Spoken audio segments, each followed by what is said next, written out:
Jill liked her peaceful happiness. She lived with her children and her husband in a small village on the ocean. Her husband had an old fishing schooner on which he fished. Jill took care of their children and the processing of the catch.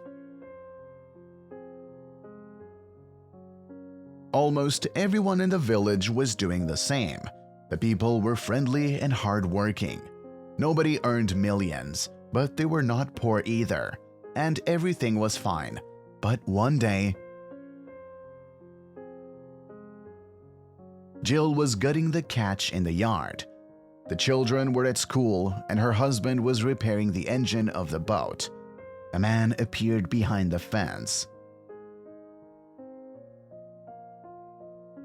He was well-dressed and was friendly. He asked Jill what she was doing, then frowned and shook his head. "Aren't you tired?" he asked. Jill didn't understand the question. "You are a beautiful woman and are forced to fiddle with fish all day long. And then household chores, washing dirty clothes, washing dirty dishes, and so the whole life passes in the mud," he said. Jill was indignant and asked if there was a way out. After all, everyone works. One way or another, everyone gets their hands dirty.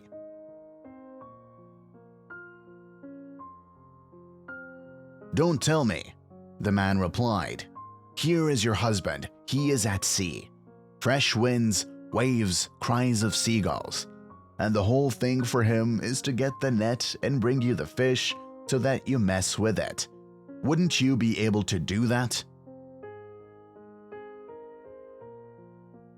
Jill started thinking about it, and the man moved on. She decided to put these thoughts out of her head, but constantly returned to the stranger's question.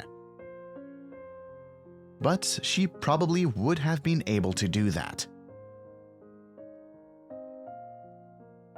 Jill wanted to share this with a neighbor. She wiped her hands and went to her friend. "I told her everything." The neighbor was so occupied with this issue that the woman decided to put an end to such injustice. Within an hour, they were walking to the pier when they met a local fisherman along the way. He was old, he lost his arm, so he had not gone to sea for a long time. He listened to the women and invited them to sit down. "There is a good parable," he said, "about axes and shovels.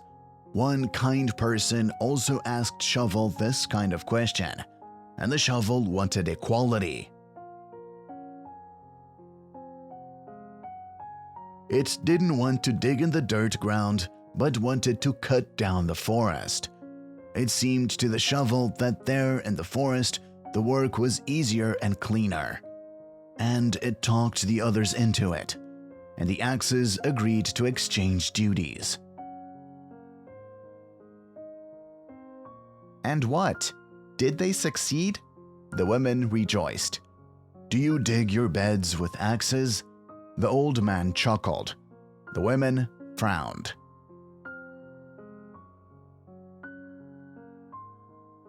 "The shovels could not cope with the trees. They blunted and broke, while the axes tried to dig up the ground, but even those did not succeed." The farm was in decline. The vegetable garden was overgrown with grass. The children were freezing from the cold because there was no firewood. And when the shovels came to their senses and asked the axes to chop wood, the axes, because of the work in the ground, have rusted and blunted.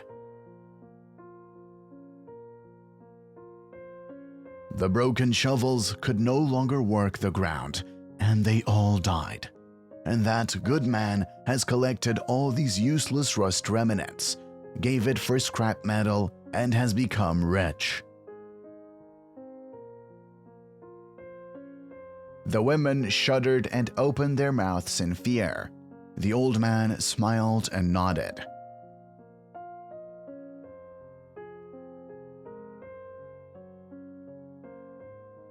You didn't ask who that man was, and he came to me too.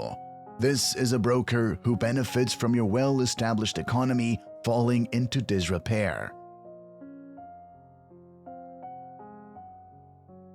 So that you're mired in debt and sell the land cheaply to the bank. He will resell it expensively to the rich for villas, and you will be left without nothing. Do you still want equality and find your husband's work easy? Asked the old man. The women got up and quickly returned to their homes. There is no easy work, and what from the outside seems like a trifling matter requires many years of experience and perseverance. Do not look for easy ways. Appreciate your work and the work of your neighbors, and you will be rewarded.